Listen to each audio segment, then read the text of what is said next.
Houston has some amazing teachers. We know this. This morning we wanted to introduce you to a teacher who not only teaches English and language arts at Harmony School of Endeavor, but is also a professional BMX rider. How about that? Yeah. And having a documentary made about his love for the sport and the club he created for his students is something cool. Joining us this morning, Mr. Omari Cato.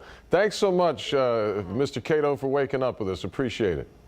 Thank you. Thank you. Nice to meet you. So, hey, tell us first up, I guess, like simply what inspired you to start this bike club?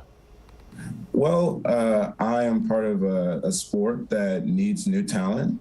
And I noticed that this sport is something that, it can really work for a student, but you will never know that if we don't expose them to the sport. So I decided to create a club where we meet after school. I teach some students how to ride a bike if they don't know how to ride a bike, and also some to perform BMX tricks. That is so cool. And obviously, Omar, these kids learn a lot with all, and they must love it. Oh yeah, they do.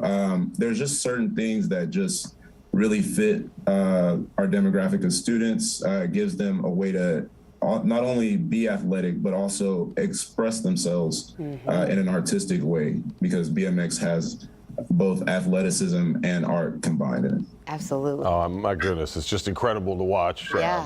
My breath's taken away all the time. I know, right? Omari, tell us a little more about your personal journey with BMX and how you got into it and got your start. Absolutely. I started out like any normal kid would. My dad always made sure I had a BMX bike. I first saw him perform a trick. It was something simple like riding backwards. I was astounded. I was like, I gotta learn this. So I took it a little bit further than he did.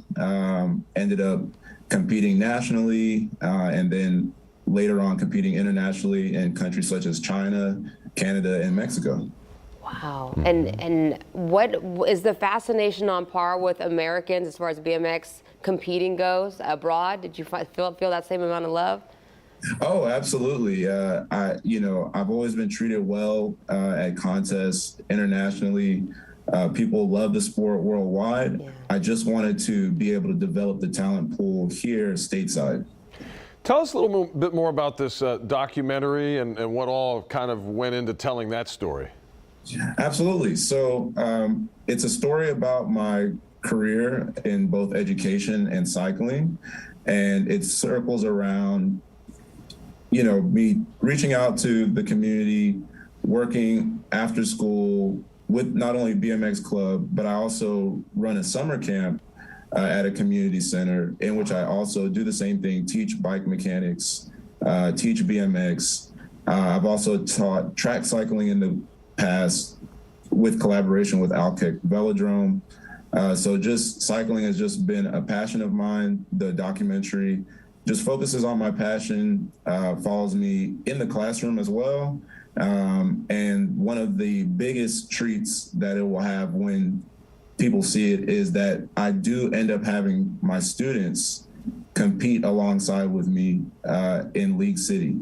Oh, yes. Okay. Yes. Wow. What about, for kids growing up, what kind in this area in particular, what kind of opportunities are out there? I think, my son's a skateboarder, so, skateboarders and BMX guys sometimes will cross paths on the, whatever skate parks for certain tricks, but what is a good place for kids to get started?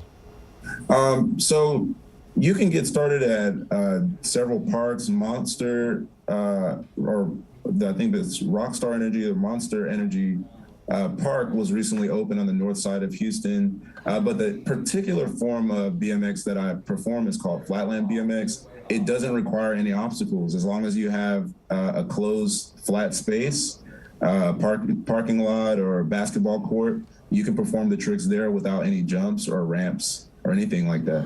That's awesome. Makes it a lot easier and more accessible too, right? Yes, it does. Omari Cato, you are living a life of service. Thank you for being in the classroom teaching our kids. Thank you for even going above and beyond with this recreation side, BMX instruction. It's something they'll have with them the rest of their lives. Yeah, very cool to share that. Thanks so much for being with us. Thank you. Thank you.